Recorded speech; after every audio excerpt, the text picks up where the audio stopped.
السلام علیکم۔ ایک اور بہت تاریخی واقعہ اور تاریخی مسجد اسلام کی مسجد قبلہ تین۔ قبلہ کہتے ہیں جہاں نماز پڑھی جاتی ہے، اور تین کہتے ہیں دو قبلوں والی مسجد۔ اور یہ قبلہ ہمارا جو دویم ہے خانہ کعبہ کی طرف یہ ہے، اور جو اول تھا بیت المقدس کی طرف تو یہ تھا۔ اور اس کا واقعہ یہ ہے کہ نماز پڑھتے ہوئے بس نے سوچا تھا، دل میں سوچا تھا کہ اللہ ہمارا اپنا قبلہ ہونا چاہیے، اور جو ہماری مرضی سے ہو۔ صرف سوچا تھا، دعا بھی نہیں مانگی تھی، اور جبریل امین آ گئے تھے اوپر سے کہ اللہ تعالیٰ نے آپ کا خیال بہت پسند فرمایا ہے اور آپ اپنی مرضی کا قبلہ رکھ سکتے ہیں۔ تو حضور پاک صلی اللہ علیہ وسلم نے خانہ کعبہ کی طرف نماز کے دوران ایک خیال کیا جاتا ہے، ظہر کی نماز تھی یا عصر کی نماز تھی، نماز کے دوران جو ہے وہ قبلہ چینج ہوا تھا۔ یہاں سے نماز چلتے چلتے ڈیورنگ نماز ہی وہ آخری صف میں آئے تھے، آخری صف پہلی صف اور پہلی صف آخری صف ہو گئی تھی، اور پھر اس طرف آ گئے تھے۔ یہ تاریخی واقعہ ہوا تھا، اور حضور پاک صلی اللہ علیہ وسلم کو دیکھا دیکھی نماز میں 10 صحابہ کرام نے جو ہے اپنی پوزیشن چینج کی۔ ان سے بعد میں پوچھا گیا کہ آپ نے اپنی پوزیشن کیوں چینج کی، تو حضور پاک صلی اللہ علیہ وسلم کو تو جبرائیل امین کا جو ہے وہ آ گیا تھا اللہ کا پیغام، تو انہوں نے کہا ہم تو حضور پاک صلی اللہ علیہ وسلم سے جو کچھ سیکھا ہے، دین سیکھا ہے، ان سے ہی سیکھا ہے، تو ہم تو ان کو ہی فالو کرتے ہیں۔ انہوں نے اپنی رخ چینج کیا، پوزیشن چینج کیا، ہم نے بھی چینج کر دی۔ تو وہ واقعہ تھا جس پہ عشرہ مبشرہ کی پھر ان کو بشارت ہوئی تھی، صحابہ کرام کو جنت واجب تھی۔ عشرہ کہتے ہیں 10 کو، اور مبشرہ کہتے ہیں بشارت کو۔ تو عشرہ مبشرہ کا واقعہ یہاں سے منسوب ہے۔ یہ ہے وہ خوبصورت اور دلکش مسجد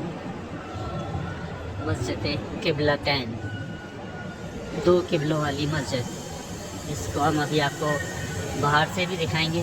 انتہائی خوبصورت اور حسین مسجد ہے۔ وہ ممبر ہے حضور پاک صلی اللہ علیہ وسلم کا، اور اس کا نظارہ ہم مسجد کا آپ کو باہر سے بھی کرائیں۔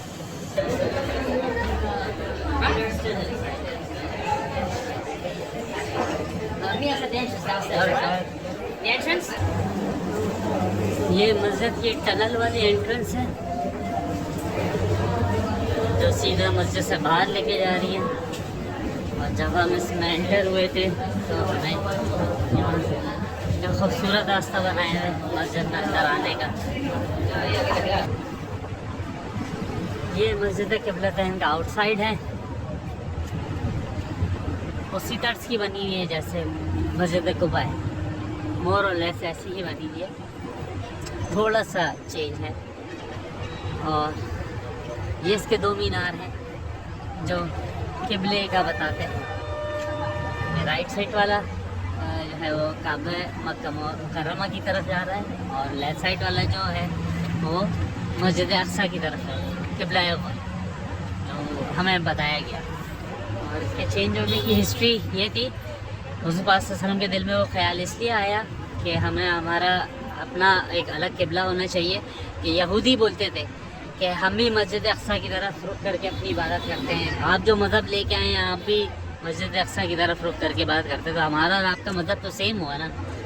تو وہ حضور پاک صلی اللہ علیہ وسلم کو یہودیوں کی بات جو ہے، کافروں کی بات بہت ناگوار گزرتی تھی، تو وہ صرف انہوں نے دل میں جب خیال کیا تھا اسی بات کے اوپر، اور جبریل امین وہی لے کے آئے تھے کہ آپ اپنی مرضی کا قبلہ چینج کریں۔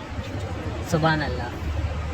تو یہ ساری وہ باتیں جو ہمیں اتنی زندگی گزارنے کے بعد نہیں پتہ چلی، یا ہم نے سنی بھی تو ہم نے دھیان نہیں دی، لیکن جب ہم اس اسپاٹ پہ آئے ہیں، اس جگہ پہ آتے ہیں اور سنتے ہیں تو وہ اس میں شوق پیدا ہوتا ہے، تو علم میں اضافہ ہوتا ہے۔ کیوں ہوا، کیسے ہوا، کیا وجوہات تھی، بیک گراؤنڈ کیا تھا۔